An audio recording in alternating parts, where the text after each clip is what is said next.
Bismillahirrahmanirrahim. Yang kedua, kenapa orang malas berjamaah ke masjid? Yang kedua, karena dia tidak tahu pahalanya. Coba kalau semua dia tahu pahalanya, maka Nabi katakan, andai saja kau tahu dan kau lihat pahala salat jamaah subuh, maka kau akan datang ke masjid meskipun engkau dalam keadaan merangkak. Coba bayangkan, andai saja kau lihat dan kau tahu pahala salat subuh, kata Nabi, kau akan merangkak datang ke masjid. Begitu hebatnya. Tapi karena kita tidak tahu dan tidak melihat, maka kita malas jamaah ke masjid. Apa keutamaan salat jamaah? Satu, kalau bapak wudhu dulu, dan memang itu lebih utama, lalu dia pakai baju yang diridai Allah, yang halal, yang bersih, lalu dia pakai parfum, melangkah kaki kanannya, kata Nabi, catat satu pahala, melangkah kaki kiri, gugur dosa kecilnya. Jadi kalau rumah bapak 300.000, 300 meter dari sini, PP 600 meter. Berapa langkah kaki? Kaki kanan satu pahala, kaki kiri hapus dosanya. Bayangkan Pak, 600 meter, berapa langkah kaki itu? Apalagi kalau bapak melangkahnya kecil. Ya toh, mutar naik dulu di sini, turun lagi, naik lagi, turun lagi, sampai ditunggu komat. Naik turun, naik turun, naik turun. Pas tiba jamaah, beleng-beleng. Dua, keutamaan jamaah. Seluruh materi yang bapak lewati, pagar, tembok, aspal, tegel, dinding, pohon, semua jadi saksi. Ya Allah, jangan masukkan dia neraka, masukkan dia surga. Saya saksinya, dia datang salat jamaah di masjid. Itulah sebabnya ulama mengajarkan, ketika sholat di masjid, 2 rakaat kita sholat sunnah, pindah lagi. 2 rakaat lagi, pindah lagi. Supaya apa? Tambah banyak saksi di akhirat kelak. Itulah juga sebabnya Nabi mengajarkan, kalau kau berjamaah ke masjid, usahakan lain jalanmu waktu pergi datang, lain pula jalanmu waktu pulang. Datang dari sana, pulang dari sana. Putar. Jangan juga salah paham. Teman-teman dengar ini, dia ke pasar dulu, ke terminal, sampai di sini sudah selesai berjamaah. Beleng-beleng kos. Apalagi kalau gerimis seperti hari ini, atau terbang debu, melengket debu di badan, di baju, basah debu baju kita karena gerimis. Yang basah itu, yang debu itu akan menjadi pelindung kita agar tidak disentuh api neraka. Maka kalau gerimis begini Pak, tenang aja, basah baju itu yang menjadi mantel agar kita tidak disentuh api neraka. Jangan juga salah paham, mentang-mentang sudah dengar begini, dia tunggu hujan keras. Sudah keras, dia buka payung, dia jalan. Dongo. Ya. Apalagi keutamaan berjamaah 27 kali lipat. Artinya apa? 1 kali salat jamaah, 27 kali salat di rumah baru sama. Hidupkan jamaah. Apalagi keutamaan berjamaah di masjid lebih khusyuk. Coba kalau bapak di rumah susah khusyuk, sudah 3, 4, sudah tahiyat atau belum? 2 atau 1? Belum lagi kalau bau masakan, langsung dipikir, wih tumis, ikan apa ini? Iya toh. Kalau di masjid lebih khusyuk. Coba bapak bayangkan, sholat di rumah dan di masjid. Kalau kita di masjid, selesai berdoa, selesai sholat sunnah, keluar, rasa-rasanya ibadah kita langsung diterima Allah. Coba bayangkan perasaan jiwa kita. Apalagi keutamaan berjamaah di masjid. Di masjid 27 kali lipat. Apalagi ada doa bersama. Meskipun ada juga mengatakan tidak ada itu doa bersama. Kalau tidak ada doa bersama, tidak mungkin Nabi khutbah Allahumma ghafir lil mu'minina wal mu'minat wal muslimina wal muslimat al ahya'i minhum wal amwat. Tidak mungkin ada doa itu kalau tidak ada doa bersama. Apa keutamaan doa bersama? Ada ustadz mimpin doa, alim, di belakangnya ada penghafal Quran, Di belakangnya ada anak yatim mengucapkan amin, sehingga doanya Pak Imam dikabulkan karena ada orang-orang yang makbul doanya. Itulah sebabnya Pak Imam selalu dianjurkan kalau Bapak mimpin doa, kasih dengar suara, jangan juga terlalu kencang, yang penting didengar jamaah, dan bacalah doa yang umumnya orang hafal. Yang kita berdoa tidak ditahu apa dia minta, kita di belakang amin amin saja, amin. Dia doa silent, amin. Berdengar juga bos. Siapa tahu jadi imam anak muda bujang, ya Allah berikan kami jodoh.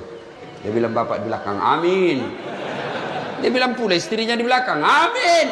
Kau setujui suamimu kawin lagi? Dia bilang, ibu kenapa itu Ustadz poligami terus dicerita? Ibu-ibu, di Quran itu ada 4 jenis rumah tangga Pak. Yang pertama, suaminya beriman, istrinya kafir. Ini Nabi Lut. Yang kedua, suaminya kafir, istrinya beriman. Fir'aun, laknatullah alaih. Yang ketiga, istrinya pun kafir, suaminya pun kafir. Abu Lahab. Yang keempat, istrinya beriman, suaminya beriman. Ibrahim alaihissalam. Bapak pilih mana? Ibu-ibu pilih mana? Mantap, Ibrahim. Tapi ingat, Ibrahim itu 2 istrinya. Saya sudah bilang ibu di Makassar, enggak usah Ibrahim Ustaz, Fir'aun saja.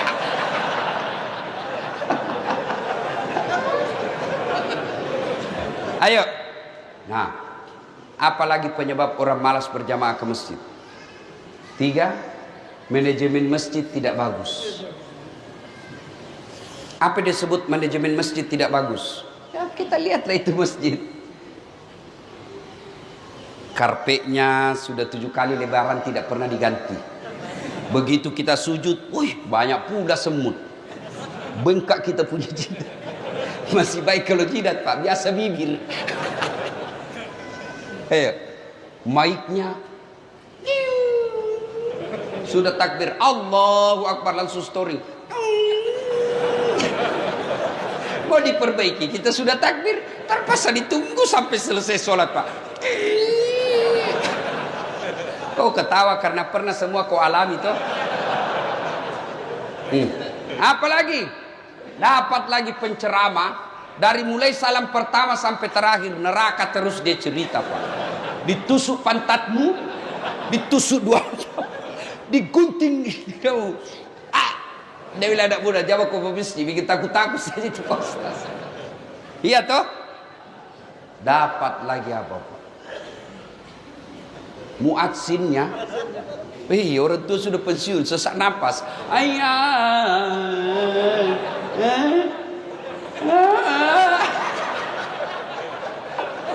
La haula wala quwwata illa billah. Apa lagi? Dapat lagi imam yang membalik-balik sunnah Nabi. Baca bab sholat jamaah.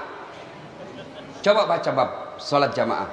Itu sudah dijelaskan. Kalau kau jadi imam, ringkaskan bacaan sholatmu. Yang kedua, baca yang umumnya orang hafal. Itu anjuran Nabi. Ini rata-rata anak muda penghafal Quran. Kalau dia jadi imam, dia balik sunnah Nabi. Dia baca yang paling panjang, hanya dia yang hafal. Kenapa dianjurkan ringkaskan? Kan di belakang ini kan macam-macam. Ada orang tua yang rematik, tidak bisa lama berdiri.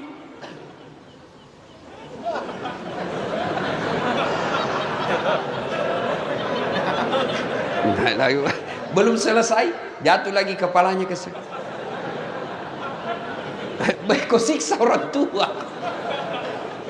Ada juga ibu-ibu yang mau sekali kentut. Ada anak muda yang lupa kunci motornya. Wih, namanya Pak Imam Hina sudah sebetorku. Ya, ada pegawai honor yang pakai sepatu sewa. Sepatu baru dibeli kasihan. Hilang sudah sepatuku itu. Ya, iya toh. Itu makanya Nabi katakan ringkaskan bacaanmu.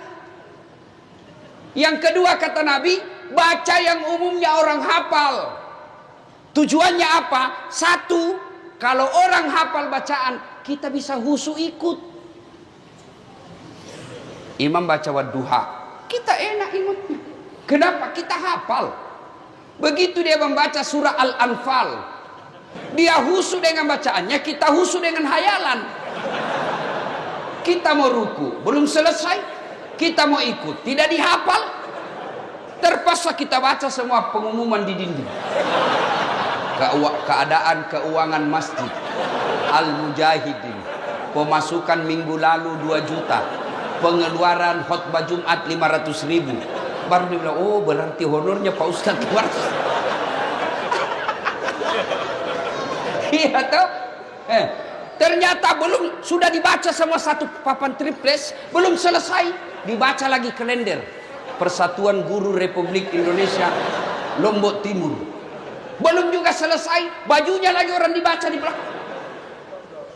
Coblos nomor 3.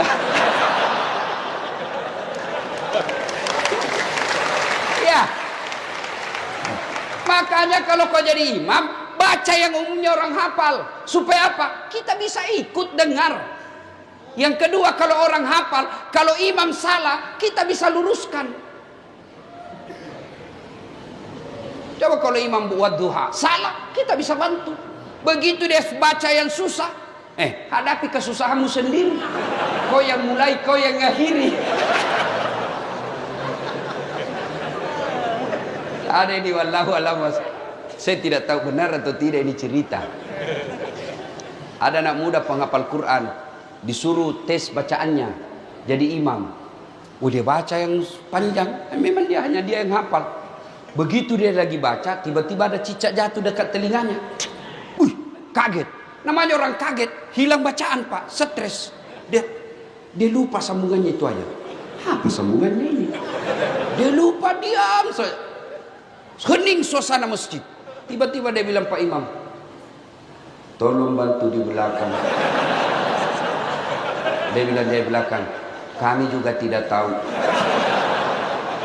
Tiba-tiba ada anak muda nakal berteriak, dia bilang, kalau begitu ya sudah, Allahu Akbar. Kok kira rapat DPR? Siapa salah? Siapa salah? Imam. Saya pernah juga alami Pak, waktu saya masih SD di kampung. Imam sujud, lama sekali sujud. Kenapa ini Pak Imam lama sekali sujud? Kok lama, tidak sepertinya biasa. Lama betul. Tiba-tiba ada kawan saya, dia angkat kepalanya, teriak, wih, hilang imam. Ternyata Pak Imam keluar dari samping Pak. Kacau, bubar sholat.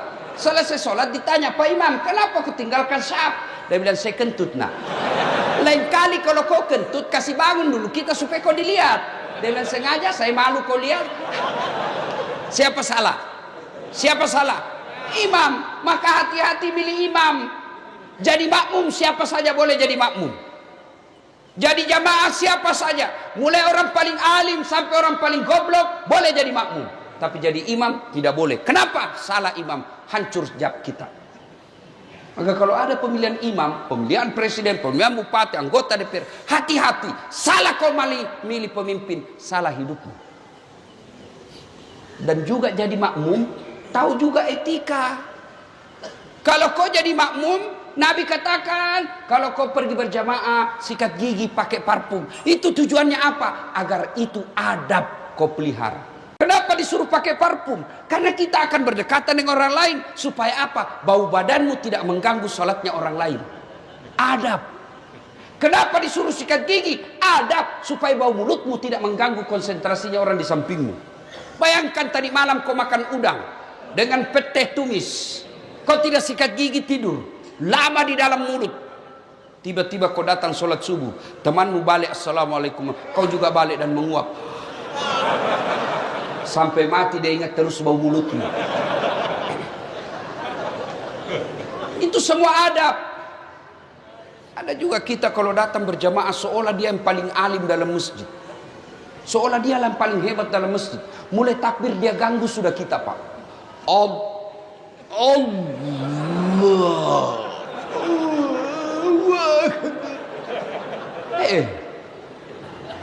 baca Baca Fatihah kayak dia mau gigit telinga kita, Pak.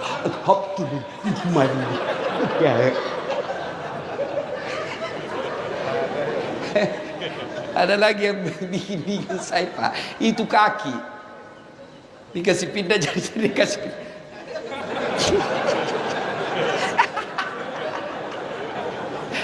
Ada saya sholat, saya kasih pindah.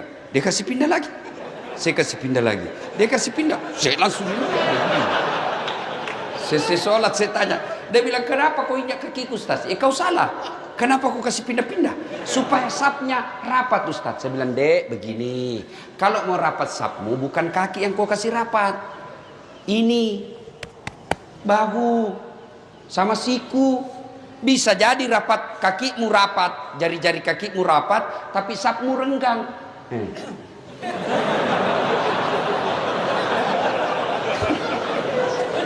Saya biasa ketawa, Pak Bupati. Kasih pindah-pindah lagi, pindah lagi. Jelas? Ya? Itu pentingnya adab dalam Islam. Puncak dari semua ilmu, adab. Jangan sampai Bapak hebat baca fikih, hebat baca tasawuf, hebat baca fikih hadis, menghafal beberapa ayat, tapi Bapak tidak punya adab. Sesungguhnya ilmu yang paling tinggi adalah adab. Kenapa dulu orang tua kita mengajarkan kalau mengaji, ambil dulu Quran, kita cium dulu? Itu adab. Kenapa kita wudhu dulu? Itu adab. Selesai ceramah, selesai dengar ngaji, kita simpan lagi Quran, cium lagi, simpan di tempat tinggi. Itu adab. Maka kalian kalau datang ke masjid, adik-adikku ini yang baru belajar agama, kamu tidak mau doa bersama, tidak mau zikir bersama, kita hargai, tapi jangan kau ambil saf paling depan. Karena biasanya kalian selesai sholat, Assalamualaikum warahmatullahi, Assalamualaikum, langsung melangkah. Kalau kau di belakang karena berpendapat, supaya saya tidak mengganggu orang berdoa, kalian mulia di sisi Allah. Tapi kalau kau kalian di depan, kau langkah-langkai tuan gurumu, kau langkah-langkai alim ulama, tanpa kau tabe-tabe, hai, kau bukan orang hebat di hadapan Allah. Adab. Datang berjamaah, adab. Dan juga adab berjamaah, kalau imam salah, ada adabnya. Dalam bermasyarakat orang Islam, ada adab. Imam salah, tidak langsung tarik, Pak Imam salah kok. Enggak, langsung, woi salah. Enggak bos, preman itu. Imam salah, apa yang kita ucapkan? Subhanallah. Itu adab. Kalau kau demo silahkan, tapi jangan bakar fasilitas umum. Kau demo silahkan, tapi jangan kau ganggu orang lain. Itu Islam mengajarkan. Silahkan kau tidak setuju dengan pemerintah, tapi jangan merusak fasilitas umum. Kau mendemo silahkan, tapi jangan kau kata-kata kasar. Itu adab. Jangan mentang-mentang imammu salah kau tarik kakinya. Dan imam juga kalau salah tahu diri. Mundur. Jangan bilang pura-pura tidak dengar. Batallah salat kita. Nah, alhamdulillah di kabupaten kita ini makmumnya baik, imamnya baik. Mudah-mudahan Allah memelihara kabupaten kita ini. Ketiga, masa pandemi ini tidak pernah kita prediksi. Tidak pernah kita sangka. Banyak orang bangkrut. Banyak orang tiba-tiba tidak punya pekerjaan. Bahkan ada di antara kita keluarganya meninggal, karib kerabatnya meninggal. Bahkan ada kawan saya, ibu bapaknya meninggal dan adiknya juga meninggal. Covid tentu tidak ada yang Allah hadirkan di dunia tanpa tujuan. Ambil hikmah, ambil pelajaran, ambil iktibar dari semua kasus-kasus. Allah hadirkan ini kalau kita bersabar menjadi amal. Kalau kita tidak kena Covid, bersyukur menjadi amal. Semua perkara umatku, kata Nabi, semua baik. Dia sehat bersyukur, alhamdulillah. Dia kena musibah bersabar, sabarnya, penyakitnya menggugurkan dosa-dosanya. Yang keempat, ketika menghadapi masalah seperti ini, introspeksi diri. Dan cara paling baik mengintrospeksi diri kita, periksa sholat kita. Sholat diperbaiki. Adik-adik sekalian, kalian mau mencapai dunia, sholatlah. Sholatlah. kecil buat Allah. Memberikan apa yang kamu mau, kecil buat Allah. Kalian berdoa, ya Allah berikan saya jodoh, Allah dengar. Ya Allah perbaiki ekonomi keluargaku, Allah dengar.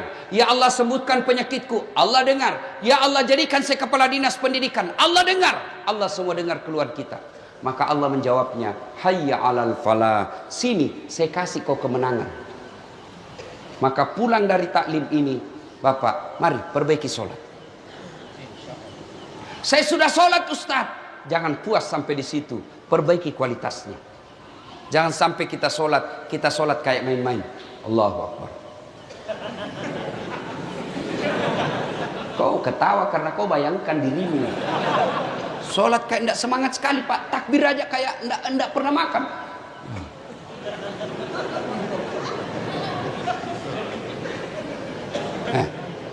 Ayo, bisa jadi itu penyebab hidupmu susah. Sholat, ada yang tanya, Ustaz, bagaimana sholat? Boleh tidak pakai celana dalam? Boleh, tapi bayangkan kalau Bapak ruku. Bapak ketemu bupati tidak pakai celana dalam, kan tidak enak rasanya di sini sih. Ya Pak. Ayo, mari tingkatkan kualitas sholat kita. Perbaiki baju kita pakai menghadap kepada Allah. Dalam surah Al-Jum'ah pakai baju yang baik. Jangan sampai kita sholat itu juga baju mencuci, dipakai jual ikan, dipakai ke pasar, dipakai ke sawah, pakai main futsal, pakai tidur, kau pakai lagi sholat. Ingat, ada dalam Al-Quran, fawailul lil musallin, celaka orang-orang yang sholat. Siapa? Mereka yang lalai dalam sholatnya. Siapa yang lalai dalam sholatnya? Mereka yang tidak memperhatikan rukun-rukunnya sholat, terutama ketika tumak nina. Apa itu tumak nina? Istirahat sejenak. Biasanya kita pakai dalam rukun itu, yaitu ketika kita selesai ruku, i'tidal, sujud. Ada orang itu tumanina. Misal, Allah, sami Allahu liman hamidah. Itu harus bernapas dulu sebentar, 1-2 kali bernapas, baru turun. Dan itu namanya istirahat sejenak. Tanganmu tidak banyak goyang. Sami Allahu liman hamidah. Jangan sami Allahu liman.